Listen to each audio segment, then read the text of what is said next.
Perfect. Hello. Pleasure. Hello, pleasure. This is the theme of this week. Hi, Moon. Yes. How are you doing? Hi, Max. I am great. And Very. I'm loving this picture that you picked. Well, there's lots of stuff in there, lots to unpack. And the quote is They're all there very is healthy. I'm just looking around. Everything is so healthy in there. It's fantastic. So there's Absolutely. no such a thing as guilty pleasure. Douglas Wilson. So we are throwing this healthy mix, guilt and pleasure. That seems to be a bit of a clash between those two. So how does it Exactly. sound to you? Yeah, exactly. I think we often associate pleasure with guilt. And I thought about the conversation we're going to have today last night. And I wonder if we automatically judge our experience. If it's a pleasurable experience, do we always, associate it with a sense of guilt, such as maybe I shouldn't have enjoyed it so much, or, there's a hint of judgment. So I found this quote and I thought it's really powerful. Why should we associate pleasure with guilt? I think we know guilt is a great invention to keep us in check, and that it works out to a certain point, but it spoils fun. If I have a nicer burger, if I don't eat every day burger, but if I go out once in a while and I have a burger and they say, oh my god, this is so unhealthy, I spoil the pleasure of a single moment. And so I'm using guilt for completely the wrong reason. This is why I think guilt and pleasure, they just don't go together.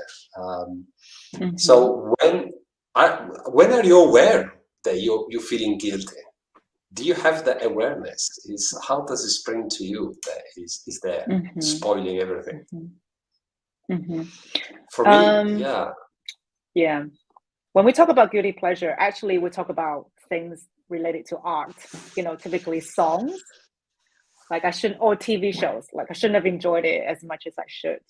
But, at the end of the day, who is actually judging that?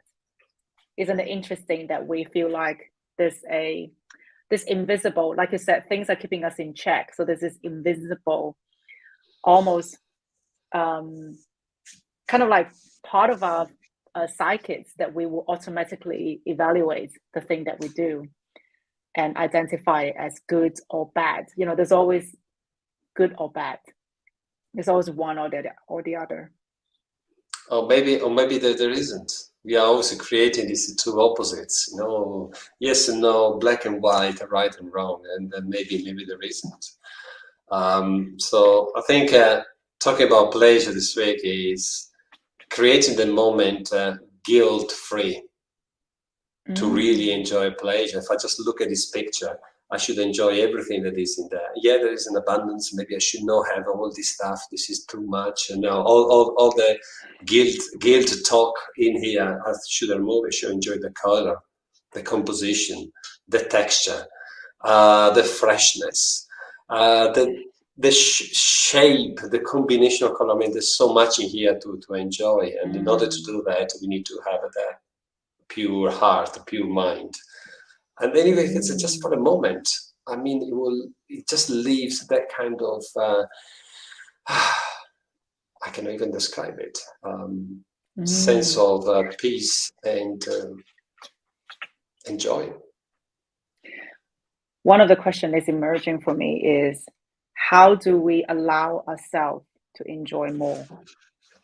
So where can we give ourselves permission to enjoy it without any guilt?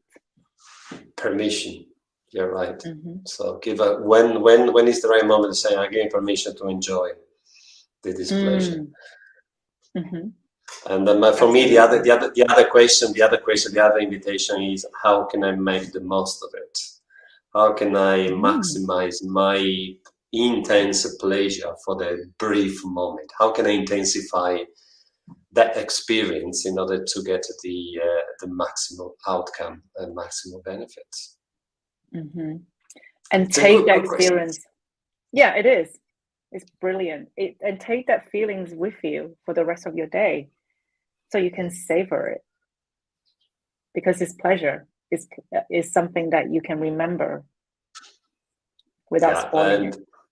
Yeah, so I'm taking this image for the rest of the afternoon and focusing on the blue, the red, and the greens in my life right now. So that is a good direction of travel, I believe. And that will motivate me to have a healthy lunch. Thank you. Wonderful. All right. I really enjoyed it. It was a great pleasure. See you tomorrow.